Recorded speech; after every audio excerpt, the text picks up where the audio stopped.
you throwing shade at me constantly? Why do you hate me, Ross? Wait. Oh, 1 2, oh, 1 2. Oh, 1 2, oh, 1 2. Break it down. Break it down. Oh, 1 2, oh, 1 2. Break it down. Break it down. Oh, 1 2, oh, 1 2. Welcome back to another episode of Who Is with Ross Oteri. Do you like that intro? Ooh, yeah, that was actually really satisfying. Yeah, right? It was a nice dum. Yeah. Yeah. I like that you always start the podcast so sonically. Boom, bada boom, da da da. That's true. I have been singing a lot in Right? these intros, haven't I? Yeah. Before I was scatting. Stop. This is why people hate jazz. It's all because of people like you. People love jazz. What are you talking about? Have you not seen You've not seen La La Land. You No. gotta see La La Land. I haven't seen La La Land. Yeah, you gotta see La La Land. I haven't seen La La Land. I have seen Moonlight. That's cool. Yeah. Nice. What's it about? Don't ask me that question. Heartbreaking movie. Welcome back to another episode of Who Is with Ross Oteri. My name is Ross Oteri. I'm here joined by Maydha Suit. I almost called you Say the Mood again. No! Don't mention that. Cut that out. Wow, it's been a busy few days, few weeks. Wouldn't you say so? Few months, few lives. Yeah. But we're back here on another Who Is Wednesday to bless your ears once again with our sonic presence. Exactly. I still have a sore throat, Mm-hmm. but we don't talk about that. Nope. You have COVID. You've just been spreading it all over the place. Spreading it all over the place. Unique New York. Sorry, I didn't do my warm-ups before I got on the mic. Okay. So you just have COVID. You've just been spreading it all No. over the place. Yeah, I'm just getting everyone sick. Really, it's offensive. You did it's this. Rude. No, I didn't. Anyway, Ross, today I feel inspired. Why do you feel inspired, Miss Sood? Just life, people, you know. Sometimes you meet people and you're like, damn, people are so cool. And then you just feel super inspired. And that's me today. Did you meet someone recently that inspired you? Your mom. Am I recording? I don't think I am. You are. Am I? Yeah. It's recording. Okay. Red dot. All right, let's take that over again. Who did you meet today? Oh, yeah, Sultan, can you cut that part? Okay, thank you. Should I, can I reference the guest in the intro? That That doesn't make sense, right? Well, if you want to get into how the sausage was made, and let the people know that we shoot this after that we do the interview. No, never. Yeah, unless let you me want to think, let me maintain the integrity of show business. Okay, then I gotta think. This is good. It's always good when you think on a podcast. It's the magic of editing. Cut this out, cut this out. Is that an impression of me? You can actually keep all this in because it makes it a good... Actually, you decide what to do, Sultan. No, okay. Last night I went out to a bar. Mm-hmm. And I was meeting up with Surprise, a bunch of... Shut up! No! Surprise, I was meeting my friends. Also, destroying my ears at the moment. Good! Surprise, You surprise. earned that. No. Maydha Suit Oh. went to a bar once again. Folks, we'll get into AA one of these days. Friday night, people. What are you doing at home? Get out there and experience the world. I agree. You know, What did you do last night, Ross? It's just a problem when you're Wait. drinking on the job. That's all.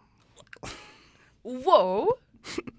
I am not engaging in this conversation. Notice how she didn't deny it. I am not engaging in this conversation. Notice how It's she didn't conjecture and deny it. it's... No. So wait, when you're president of Generosity, Yeah. which is a form of a job, It's absolutely a job. are you drinking on that job or not? Not when we're required to be A light just sober. died. A light just died, which tells you yes. I think God actually just told you yes. No. No, that's not it. Oh, that's not good lighting for me. That's not good for me. I quit. It's fine. Don't worry about it. Let me check it out. Did you not charge it? I did. I did, but this one specifically, folks, we really run a rinky-dink operation over here. Executive producer drinks on the job. Hey, man. I do know. I got you. I got this. I'm going to solve this issue. Yeah? Let's see. Let's watch this happen. I would love if at this point we could go into 2x speed while Maydha operates and does stuff behind me. I hope you can see her. In the meantime, actually, let me sing a song. Stop singing songs. I think she solved it.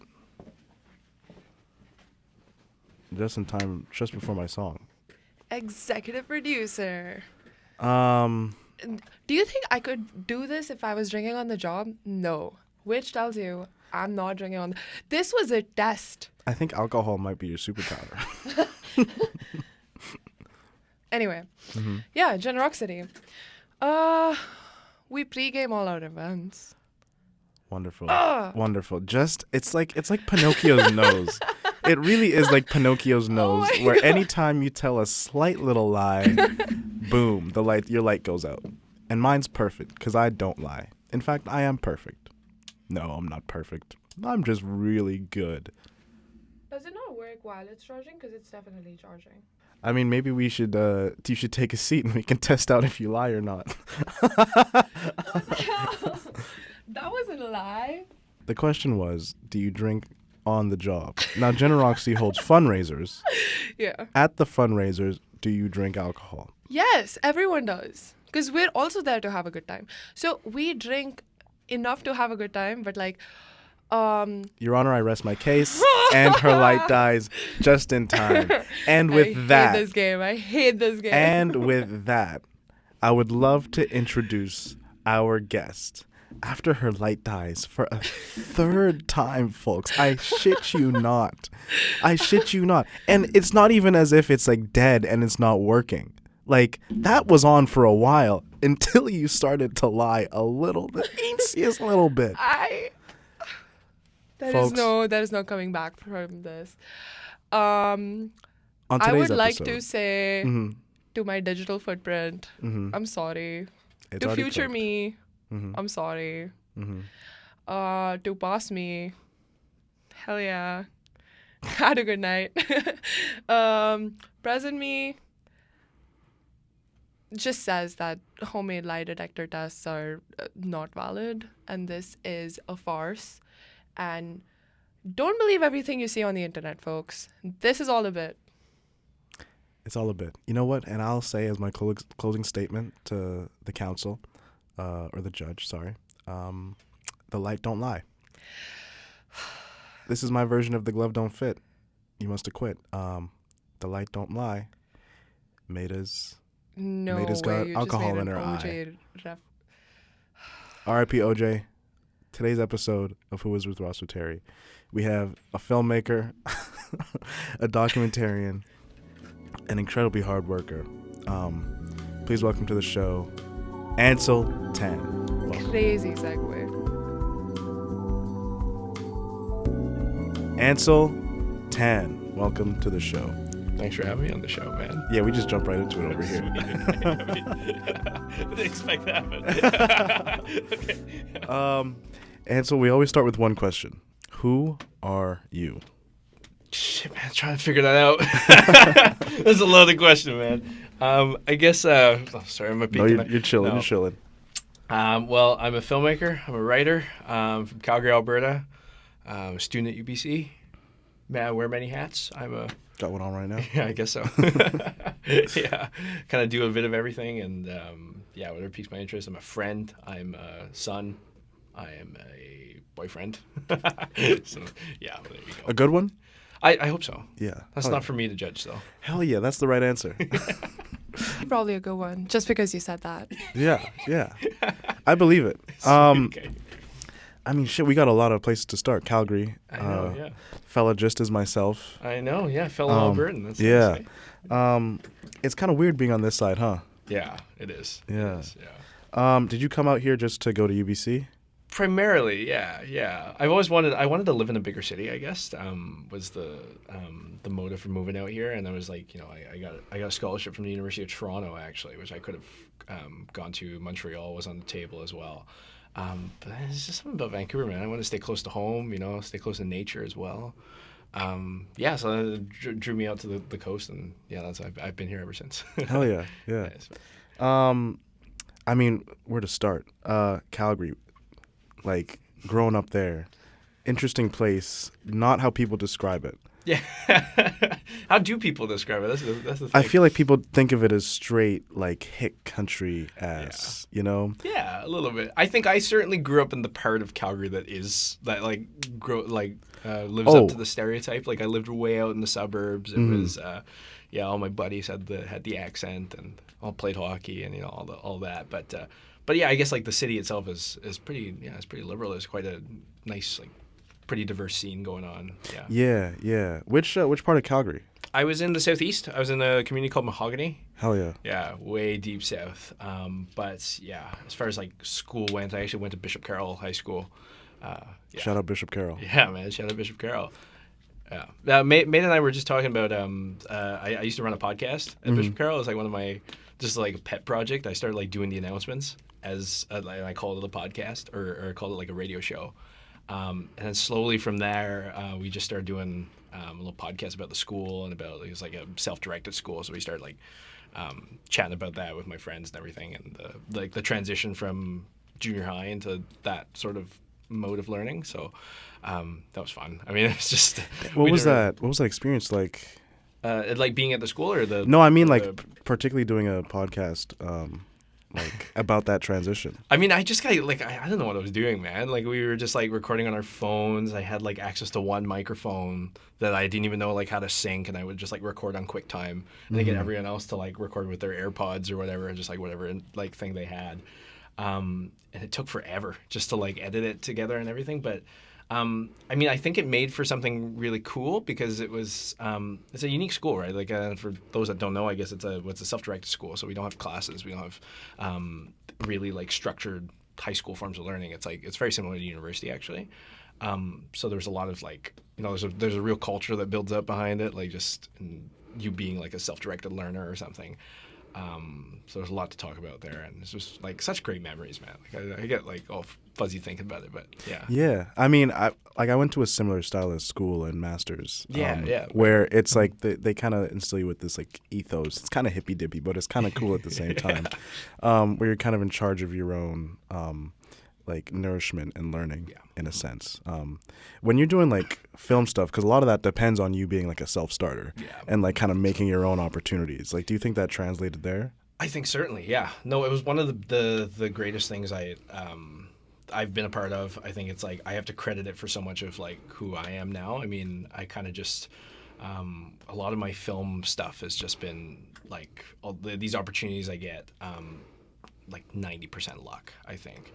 But the other 10% is just me like kind of not fully knowing what I'm doing, but like showing up anyway and just kind of like ending up in situations I don't even know how I got there, but I just like, somehow end up in that kind of situation. I feel like I wouldn't be putting myself out there in that way had I not gone to that school, and also had I not like lived here on my own for like my first year, had that sense of independence, I guess. Yeah. When you're placed in those situations, where it's like, I just kind of get placed in this spot. How much of that is like just figuring it out? Oh, it's all figuring out, man. Yeah. I don't know. I usually don't go to these situations with any sort of plan. It's just kind of like I follow my intuition, and that's why I say it's all luck, man. A lot of it is I just end up in these like situations where, quite conducive to whatever my film work is, and I mean, I don't really have any plan or experience doing that or strategy even. It's just kind of I end up in that situation. I just see where it ends up. And well, I think you're also a busy bee. For people who don't know, how many projects do you have going on like right now? Right now, oh my goodness, I'm like intermittent between one film and 2 other shorts. My God. I also have a music video I just directed like 3 weeks ago. And I do like freelance work here and there, and then I also have my full-time day job, which is as a video journalist. So essentially like 6. Yeah, more or less, maybe more. Yeah, actually, it's I thrive on that chaos a little bit, right? Like I kind of, I feel I like being able to bounce between projects. I kind of get like bored or sick of one of them at any given time. And like I feel being able to switch between that very freely helps for me creatively, because when I take time away from it, I get to like work on something else at the same time and get that really fulfilling energy out of it. But then also that time away helps to inform like the rest of my project, right? So yeah. Well, how much? Because you describe like the opportunities that you've gotten as luck. Yeah. Would you attribute any of it to also like hard work, or is it just mostly luck? I think so. I think there's a degree. I spend most of my time working. I mean, most of my like, even when I'm not working, I'm thinking about work in some way or thinking about some sort of opportunity. Often when I say that, it seems like a really bad thing, but I feel like personally, I do all this work because I really love this work, right? Of course, it can be like really tiring at times and stuff, but film and video is just one of those things that's like, it's just too good, man. Like there's just nothing that's quite like it for me, where all of my extra energy, like even after I get back from work, I'm really tired. Like the first thing I want to do is like, I want to see this idea for a video through, or I like want to make this film or this music video or something like that. And it's just, that comes from a real raw sense of like, I just really deeply enjoy this.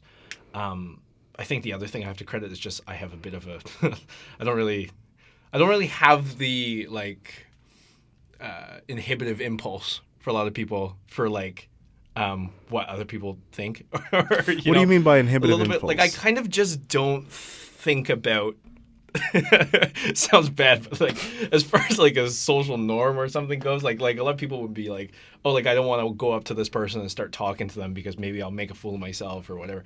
I kind of have, I just don't have that, where I kind of end up in the situation like I'm already talking to them, and then that occurs to me. I'm like, well, shit, I'm already in this. So I mean, might as well just go. Like I will see someone like influential or something that I want to connect with. I will just walk up and I'll be in the middle of the conversation. Then I'll have that moment of like, oh my God, what the hell did I just do? I just got to get myself out of this. So yeah, kind of. Wait, but that doesn't sound bad at all. That sounds great. It's a bit of a, it's a bit of a superpower. It also means I kind of, when I'm in like I get like bad road rage and stuff too. So it's like, it's kind of you got both ends of the spectrum there a little bit, but yeah. So then I'm assuming it's also like a lot of self-confidence that goes into it. Like just to have the courage to just like walk up to someone and start chatting. I suppose so, yeah. I think, again, I have to credit my school for that, my schooling for that. I also, I say I'm from Calgary, but I'm actually, I was born in Singapore. And my dad brought us all here when I was 9 or something like that, so pretty young. I have to credit a lot of that to him as well, because he's got that same attitude, like just this fighter kind of mentality. And always been like instilled in me from a young age, I think, just like, don't care what other people think, just do what you do best, and eventually they'll come to you. It'll work out. Yeah, I think so. Yeah. It's the like, I don't know, it's almost like you don't have that social conditioning to where, like, I don't want to sound like Kanye where they're like, they don't want you to win or whatever, It's like that social conditioning to say like, I don't belong, I can't come up and talk to this person in this situation because it's not like the appropriate thing to do. Yeah. I kind of don't. Yeah. Which is, again, like it's a double-edged sword in some ways, but I mean it's also, I think I can credit that for a lot of my success. I think it's I mean, I have a little bit of that as well. Yeah. And I think mine also comes from my father, awesome. Where it's like my father, like, he was big on like, you don't get bullied. Like, I later learned that was because he was bullied as a kid, Right. So he was trying to like instill in me, you don't get bullied, And so now it's like, no, I can't. In my mind, I can't be bullied. No one can step to me. No one can do anything, Right. So it's like, no matter what you say, it doesn't matter. Yeah. I just got to do it anyway. Exactly. Yeah, you can get yourself out of it. It's, like it's a real sense of, I think it's a real gift, man. Yeah, and it's the credit for your success as well, like, and to all the stuff you're doing, like Valenoff and stuff. It's inspiring, man. I mean, it's you're a complete self-starter in that, and I think a lot of that must be to do with that. Yeah. Hey. I famously don't take compliments well, so thank you. Hey, me neither. Tell me about this feature film that you're doing right now. The feature. Okay, the feature documentary is a project called Live Free or Die. I've been working on it for the past 3 years or so. I guess the inspiration behind it was also my dad in some ways. I have unlike a lot of people who like they kind of have like home movies. They have like VHS, or maybe they have like the occasional like a box of film photos or something in the basement. My dad took a very different approach because he was also a photographer, like kind of for much of his life. Had the interest in it, had the gear, I guess he worked in advertising. So I guess he had that like creative sense to him. So from a very young age, like I have this archive of basically my entire life, like down to the week. He took a lot of video, and a lot of it was digital too, like right at the rise of digital photography. So we basically like on a hard drive at home, and I've copied it over to like I just have this record of my life, and being able to go back to like down to the specific week and start to like watch my life through is really just nuts to me. So having that always in the background instilled this sense of like this like it's almost like a documentarian sense to it. And some of my earliest film projects were like editing those clips into something like to tell some sort of story. So when I moved to Vancouver for university, I was like, well, I'm not really having that. My dad's not there to film anything anymore. So I kind of was like. Also, I guess he went to university in the United States, so it was a real sense of like. It was, I don't know. I grew up with a real idealization of that period of time in my life, like university, and all of what that meant. So when I came here, I was like, I made a conscious choice to document as much as possible. I started writing a lot about my days and about my life here, and also just like I buy a camera, just start filming everything, right? Random occasions, like stuff like that. So now I've amassed like a huge plethora of material that I didn't really know what I was going to do with yet. And slowly over time, like through my artistic influences, through my experiences and my story, like I ended up charting this like road story, and this idea of like what it means to be perpetually on the road. So I was like, it's a documentary kind of about that, told through my lens, but it's not about me. It's kind of about this period of life that we all go through. Yeah. Yeah. When you talk about being like perpetually on the road, like do you feel like you are perpetually on the road? And what does that mean as a phrase? I think like physically and literally, yeah. Physically and metaphorically, I mean. On the one hand, it's like since May, I haven't been in the city for like, I think I've traveled every month so far since May. I'm actually going to London in 2 weeks. Damn. So I've been like physically moving all over the place. But it's also a sense like metaphorically, it's like that does something to you, right? Like being away from home, being away from, and not fully knowing where your home is at all times. And also that constant sense of uprootedness and temporality and change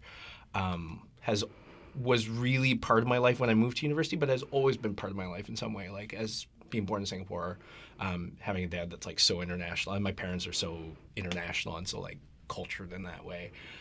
Always traveling. I got to see a lot of the world when I was very young. I was very fortunate to be able to do that. And yeah, like that sense of living perpetually in transit was always just a fact of life. And then it got really difficult to understand and wrap my head around when I was living on my own, right? I had to deal with a lot of that. And that idea of like endings and change, right? So I guess I took solace in a lot of art, I guess. I'm an English one of my majors is in English literature, so I started reading a lot of like Hemingway and Fitzgerald, some of the great American writers like Hunter S. Thompson and Jack Kerouac and such. All of this like this idea of perpetually like being on the road and seeing like the road as a metaphor for life, but also as like as a sense of adventure. I don't know if that answers your question or not, but yeah, I guess that. Also, I just really love being on the road, man. I love going on road trips. I love driving. I've been across the United States twice in my little like family camper van, and yeah, it's a great time. So yeah. Going back to the project itself, though, you mentioned like your dad was the one who would like film you. Did he have any like interest in like doing film stuff? Actually, I'm not sure about film specifically, but I guess it was in some ways I see him as a bit of a like the style of filming that he used for those home movies was very like reminiscent of YouTube, which is interesting because it was like way before YouTube, right? Mm-hmm. It was a real scrappy sense of like of filmmaking, I guess you could call it. I mean, he never edited any of it. It was just like material just to document. But in that early 2000s, like Casey Neistat kind of way. Obviously, he wasn't like aware of that, but yeah, like I really love that sense of like that sense of scrappiness and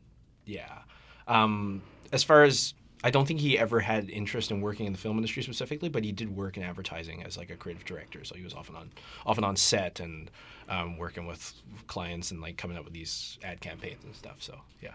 Damn. Yeah. I mean, my dad used to have like this little. Do you remember those like little video cameras that were like the brick? They almost looked like a phone, but then they had the flip out thing where you could plug it into like a Yeah. My dad had one of those.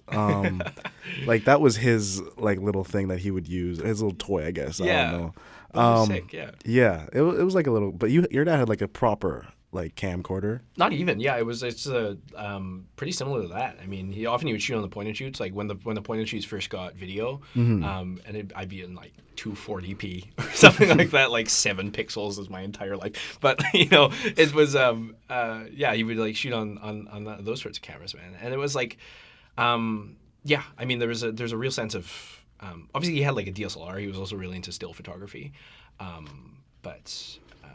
Yeah, I mean that sense of working with those like really imperfect mediums, I find is like one of the best ways to tell the stories. It's like a movement of art I'm so interested in.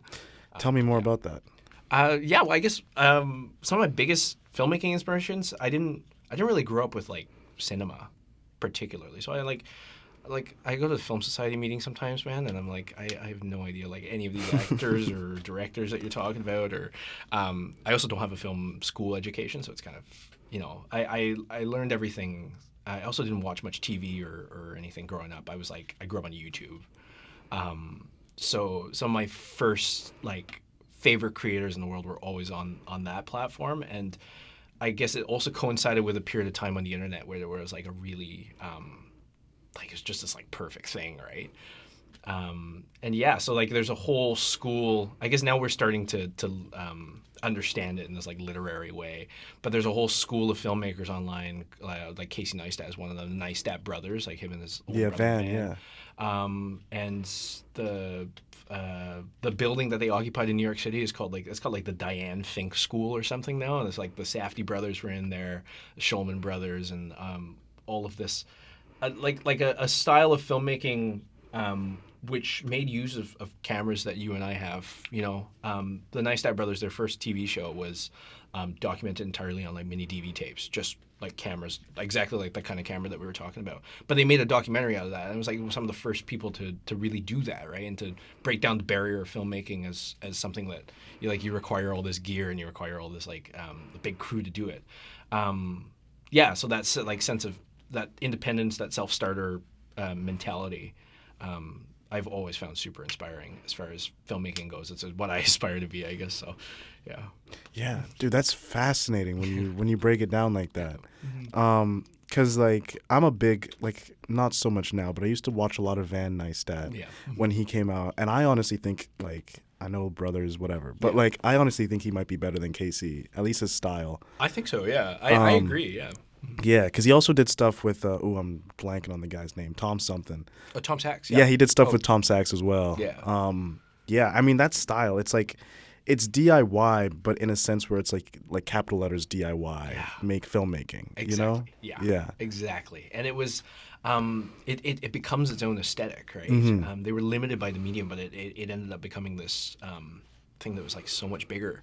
Tom Sachs especially is another pioneer because he never worked in filmmaking, but like this guy's coming out and building like scale models of Apollo 11 and like these monuments to. I mean, we think about it, like I'm also in political science, so I think about this like politically speaking, it's this like these huge grand narratives of like modernism and progress and everything. But he's building these like a scale model of Apollo 11 out of like plywood, right? And he's painting it by hand with like regular paint, I guess, like nailing it together. You can see it's like so imperfect and like there's a human hand in it. Something about that intersection of like great philosophical heights and the kind of quiet work of humanity is really inspiring. And I think it's a through line through that whole school of filmmaking and art. And yeah, I mean, when you describe it this way, I can't help but look at like your life in this way as well, because it's like you are almost a culmination of like your parents and your grandparents and the story and the struggle that they had to go through to like even make it over here and try and make a life over here. And your dad is kind of documenting your life and like the culmination of that, of like the duct tape and nails and shit, bringing you up into this world where you like you're chasing this thing now. Dude, is that accurate? That's why you're a podcaster, man. That's such a great analogy.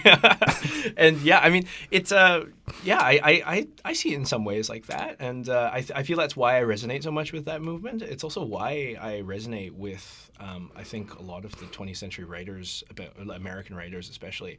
I'm just fascinated by the idea of America, and that the idea of founding a political project on solely an idea and a dream, one that's actually quite inherently unattainable in some ways, but to have that singularity of vision, historically speaking, in order to make that kind of society and the persistence of that culturally is like, that's my whole academic interest, and it also informs a lot of my cultural influences, and then I think all of that has something to do with my life and my upbringing, right? Like I see this, and to tie back to Live Free or Die, like that's that road idea.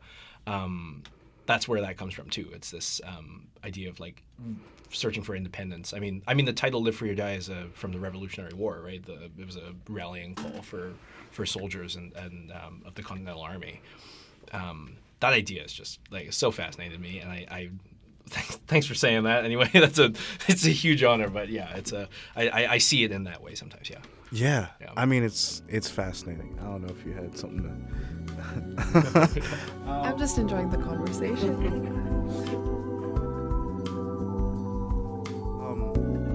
Yeah, I mean, I'm also interested in the United States as well. Like, I went to high school in Texas, Cool. so I kind of got like the American education, like canon narrative, whatever you want to call it. And like being there and growing up there, I really understood, like really actually like instilled in me, and I was like, oh, this is actually like really dope. Yeah. At the same time, it's broken. It's so broken. Yeah. Like you can't do that and then also have slavery at the same time. Exactly. Right. Like, but I don't know. But it's still the idea that we're always working to get better. Yeah. You know, that's why I'm a socialist to this day.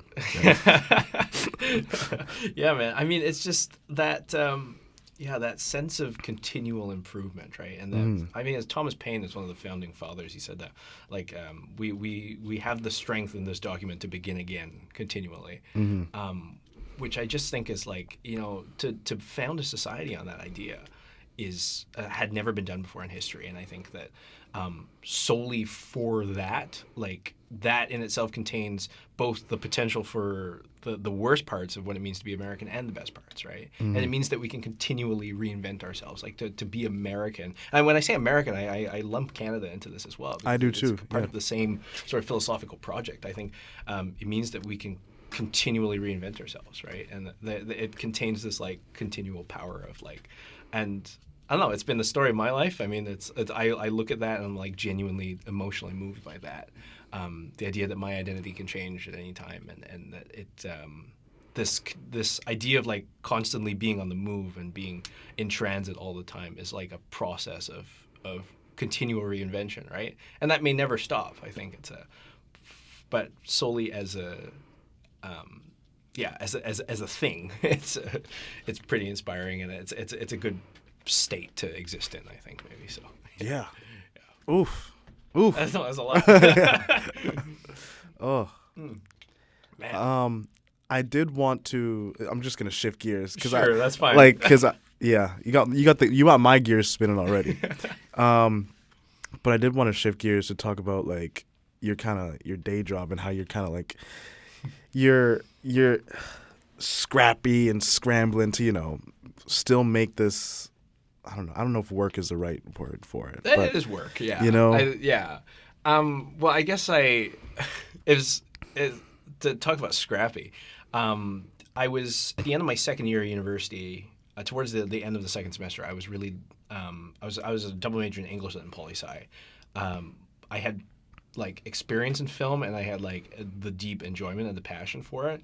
But I think around that time I started to like not really see where this was going, and also I guess just like parents' expectation is like I'm a son of immigrants, man. It was like you got to become a lawyer, you got to do all this stuff. So it was like that was my goal at the end of my second year of university was to go into like Harvard Law or something, just go full on law school and then become a lawyer.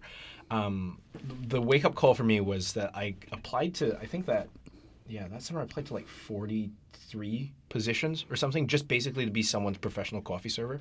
Like just I'll take anything related to law and everything. I just didn't want to go back to Save on Foods, man.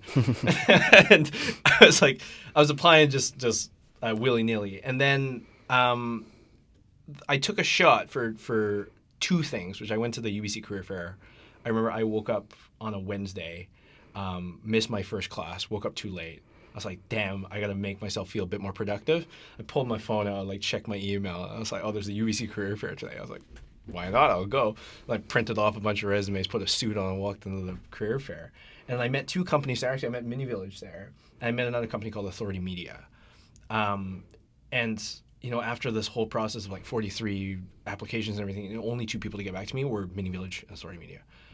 Only reason I took Authority Media was they got back to me first. But both were for a video position. And since I started my internship at Authority Media for like 2 months over the summer. I maybe made it like 2 weeks into the thing when we got hit with like a huge dump of like a bunch of product releases and everything that we needed to cover. And they were basically like, hey, you're on the full-time team now. So they like threw me right in the deep end. Since then, I've just been working with them basically as my day job. I did it alongside school for a while. Now I'm one of their chief video producers, basically. So it's a ride for sure. But yeah, like totally just happenstance. If I woke up on time for my English class, I wouldn't have gotten this job, Yeah. What does Authority Media do specifically? So Authority Media is the parent company. We actually have two sub-outlets one's called Android Authority, the other's called Sound Guys. Both some of the, like Marquez Brownlee and like Linus Tech Tips and stuff, they were part of that world. I guess like the origin of that, I think Android Authority started in like 2008 or something, covering consumer technology like smartphones and, smartphones, laptops, just smart TVs, stuff like that. And then Sound Guys, which is where most of my time is primarily in audio. New headphones come out and you got new AirPods, and like which is best, is the WH-1000 X-M6 versus Bose QC Ultra 2 or something, right? Like which one do you want to buy? And yeah, mostly that. They're a website primarily, but they've also shifted into video, so I would primarily concentrate on video. Yeah, I mean, it's fascinating when stuff like that happens, where it's like just by happenstance, something that because I think like, is it wrong to say that you couldn't like picture your life now without the job that you have and the work that you've done so far with them? Yeah, I mean, I could see like where I would have gone for like if I went to law school and everything. I just don't know if it would have been like what I actually really wanted. Yeah. I feel like I got really lucky because I got this like big wake up call of like, hey, so there's this thing that you've been like basically ignoring for the past 2 years, right? At that point, which is like this video stuff, like. I didn't see it was going anywhere, so I just pivoted into like what was the safe path, and I got this like really rude wake up call of like, hey, the only people that really want you are the video people, not the law people. Like, so I poured so much energy into writing and such, and then I figured like, hey, this is actually like what really calls me, and I knew that from the start. And so I was thankful for that, and I think I can imagine what it would be like. I don't think it would be as incredible as what I've been able to be part of and fortunate enough to like contribute to so far at least. I mean, I think last year I kind of had I went to New England in November. I was kind of, I don't know why I set aside like some money every year to go on like a solo trip in November over midterm break, just because I think it's really important to me, just for like character building. But no, so I went to New England, I went to Boston, and then I went to New York City for one day. And I went on this big journey from in Boston. I got to see Harvard. I went around all the campuses. I got to like drive around through these New England towns, towns like Mystic, Connecticut, and like all these like really uppity, like where the richest of the rich live in the United States. All of them probably doctors and dentists and like all of these like really stable professions. I got to see that. It was a great life. I mean, it was just like, I'd be still on a boat for the rest of my life. Heck yeah, right? And then I went to New York City for one day. And I got there, I was like, I've been up for 48 hours at that point. I was so tired. But I rolled into this city right as the sun was coming up on the bus. And I just like, I got this huge burst of energy. And I was like just walking around, no plan at all. And I walk into Washington Square Park with my camera, and I was like, I just want to film. I feel like I want to film something. I want to talk to the camera and like start shooting stuff. And I was a bit like self-conscious because I was like, okay, we're walking around with this huge camera in public. And I walk into this park and everybody's got one. Like everybody's doing this. Like I got interviewed by someone just like randomly in the middle of the park, and to see and be part of that that world, that creative world, and that, like all that. And it's not necessarily New York City, but it's like what it represents in a way, right? It's this sense of like no one is really making it, and it's not like success in that material sense, but it is like the most amazing creative like raw authentic creativity, right? Just manifest. And getting to see both things there, like I kind of understand that trip now retrospectively as these are like my two, like the life I could have lived in both cases. And I feel like I will always choose the latter. Like I will always want to have that excitement, right? I don't think I could live without it, I think so. There is a strong energy in New York City, especially Washington Square Park. Oh yeah. I've only been to Washington Square Park like a handful of times, but every time it's like something totally new. I remember I went there during the day, and my friend was getting hit on by these two NYU students. And like there were, again, people shooting videos, people feeding birds, skateboarders. And there was an event later on in the day happening in the park. Yeah. And then I went there at night another time to go to the Comedy Cellar, which is like 2 blocks away. Yeah. And it was like not as many people, but it was like the energy was still there. You still felt it. Yeah. But it was like almost cold. It was like a colder energy. I don't know how to describe it, but yeah, I know exactly what you mean when you're talking about that place. It's just it's so exciting, man. And just like I had this moment of like walking through the East Village late at night. I had a flight in like 4 hours back to Vancouver, and I was just like, and getting to walk amongst the street. I mean, there was like pretty quiet. I mean, there's not much going on, but there was all these like restaurants and like venues, I guess, of people, and it was so warm and cozy, like you see these like warm light through the windows and everyone, but it's all people maybe slightly older than me, all kind of talk about work, talking about what they're doing, talk about like they're actors or they're musicians or they're whatever, like, and there's this precarious balance, like no one's ever fully like got it right, but to be in the company of people that are always doing that is incredible, right? Yeah. I think that's what we do at university to some extent. I think it's also why a lot of people call New York like the largest college campus in the world, basically, because you just have people that like go there with this. Again, it ties back to this America idea. It ties back to the road idea. It's like this singularity of vision, right? Like this idea that we can just do great things if we set our mind to it. So, yeah. Yeah. Oh, hell yeah. This might be our most inspiring podcast ever. This might be our most inspiring podcast season ever. Yeah. I did want to give you the chance to promote any like upcoming project that you had. I know you have like 18 in the back burner. To promote, eh? I mean, Live Free Die is kind of, it will be done when it's done. Yeah. That one's really mostly on my own. I mean, aside from my day job, so I work full time with that. If you want to check out Sound Guys or Android Authority, I'll be on there. That's my day-to-day work. Aside from that, I've also started a creative collaboration with a band called Luxury Sports Sedan. I met them at the Kerner's Pub here, actually, over the summer. I fell in love with their music. I was like, I kept showing up to their shows and just like secretly photographing and videoing them. And then one day I just like amassed enough material. I like made a video and sent it to them, and they were like, "Dude, this is nuts. Why didn't you say anything?" And then shortly after, I started going to their shows more often, and then I made them. I was like, can I make a music video? And then so I ended up doing that. That's gonna be done within the next like 2-3 weeks or so. So that'll be on my YouTube channel at Ansel_Tan, I guess. Also on my Instagram. Yeah, that. What else? I'm working on 2 screenplays. 18. Yeah. 18. Bunch of stuff, man. I don't know. Yeah, I guess that's what's coming for me. I have one last question for you. Sure, yeah. You seem like a guy who's, who thinks a lot, reads a lot. What is one thing that you think people should remember as they just like venture out into the world? One thing that people should remember. Liberty is the greatest privilege you'll ever get. It is like the greatest mission and the greatest goal, and it is a magical thing in all its manifestations. And I think to be free is to be alive, and chase that with your heart and your soul and your mind and like all of your dreams, man. Like that is my guiding light, is like freedom. Like bars, like straight fire. So, hope that makes sense. I'll co-sign that message.